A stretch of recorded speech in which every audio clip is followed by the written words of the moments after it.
Atlanta has 9 points from 4 road games so far this season, and aside from the one fruitless result that went tits up right off the jump in Houston, the team has proved to be more resilient than last season. The team approaches these games with a new savvy and poise that was not present last season. Tata Martino has admitted that with his staff being new to the league last year and all the peculiarities that comes with playing in MLS, there was an adjustment period for him and the team.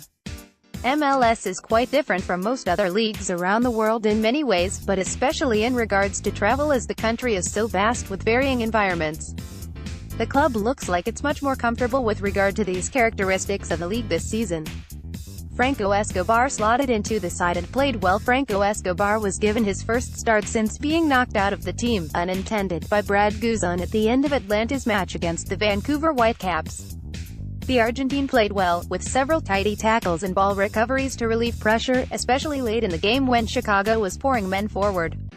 Unfortunately for Escobar, Guzan couldn't help but clatter into the poor guy again and knocked him out of the game during the waning minutes for the second time this season.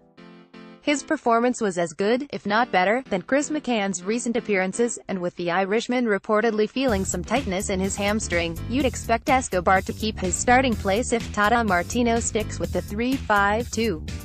It's time to switch to a 4-2-3-1. Yes, the results under this formation have been great, but Saturday night we saw another reason why the 3-5-2 is perhaps not optimal.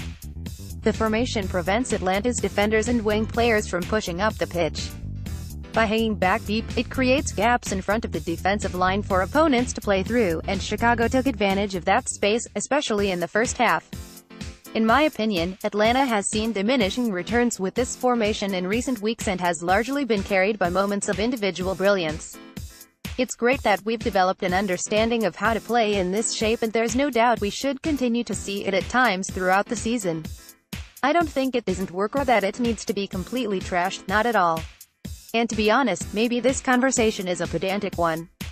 Maybe the talent disparity between Atlanta and most of the rest of MLS is so large that the team doesn't have to be in its optimized tactical setup to win games.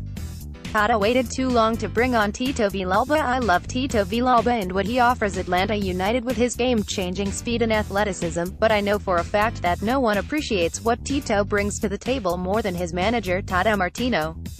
And that's why I was surprised that we didn't see Villalba make an appearance in the game until the final 12 minutes.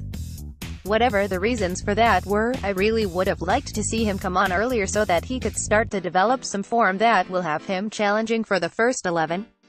He's a player that will need significant minutes to get back in rhythm with the team, and having played an entire half last week, I assumed he would have gotten at least that much time Saturday night. I thought there was a decent chance he might start with the team playing a 4-3-3. Leading MLS, Atlanta United are officially frontrunners. Atlanta United is finally in first place, justifying all the other statistics in which the Five Stripes lead the league. Atlanta is officially setting the pace for the Supporters' Shield chase, and Tata Martino and staff will need to make sure complacency does not creep in at any point. Fortunately for him, the team's leaders, veteran MLS players like Michael Parkhurst, Brad Guzan, and Jeff Larentovich, know how important it is to focus every week on the task at hand, and remind journalists of this. It requires a strong, winning mentality to be able to hold on to a league lead, and that mentality will be put to the test this month with tough matches coming up thick and fast. Atlanta United plays host to the Western Conference leaders Sporting Kansas City, followed by a rivalry match away to Orlando and then against red-hot New York Red Bulls. It will no doubt be the toughest stretch of the season, and if Atlanta is still leading MLS following those matches,